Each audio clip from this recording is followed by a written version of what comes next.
The greatest weapon of the oppressor is the mind of the oppressed. First of all, they want you to believe that you are hopeless, you can't do anything. When you get you to that stage, then they have the room to do whatever they need to do. You know, when you spoke initially, that was where I talked about the fact I gave us an illustration with what happened during the election.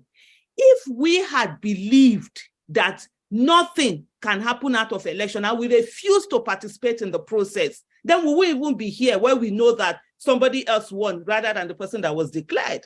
But because we said, okay, in spite of what they want us to believe, which was an illusion, they don't have that power. For years, we kept saying that Tinubu does not own Lagos. It's an illusion. What they do, they tell you that your votes don't count. Even when we say to people, if votes don't count, why are politicians buying votes? When they tell you your votes don't count, the people whose votes cannot be bought do not participate in the process. And so it now allows only the people whose wealth, their poverty has been weaponized, their illiteracy has been weaponized, religion has been weaponized and used against them. They are now the ones who participate and they can easily be bought. You saw what happened.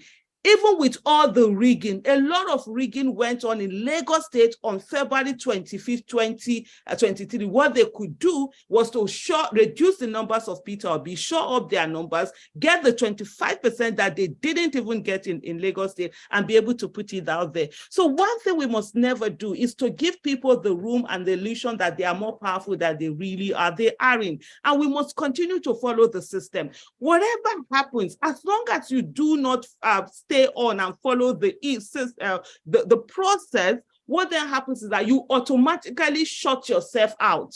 And let's not forget, with 10 months participation in election, a lot of citizens that have never hitherto participated in the electoral process in Nigeria, participated in the last electoral process. Within 10 months, see the gains that were made, see the people that were brought in, see the number of people that have gotten into the National Assembly, state houses of assembly, and all of that. And so these are the things we must never forget. We must always remember the power that we have. If you can do this in 10 months, imagine what will happen when you do it in the next 4 years, in the next 10 years, in the next 20 years, in the next 5 decades. Then we will not have people who are corrupt continue to perpetuate themselves in office or perpetuate their stooges. When we do not participate, we already self-defeat ourselves. We cannot allow that to happen. I just needed to also hear, because a lot of people keep repeating this thing. I keep getting people emails, even messages say, oh, the fact that we did not protest on February 27th and 28th, we shot ourselves in the foot. We did not do anything. And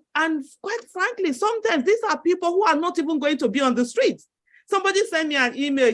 I think he lives, is he in UK or Germany? And he's telling me, oh, how the fact that we did not go on the street, we lost it. I'm like, in my mind, I'm like, Oga, you there for UK or being Europe.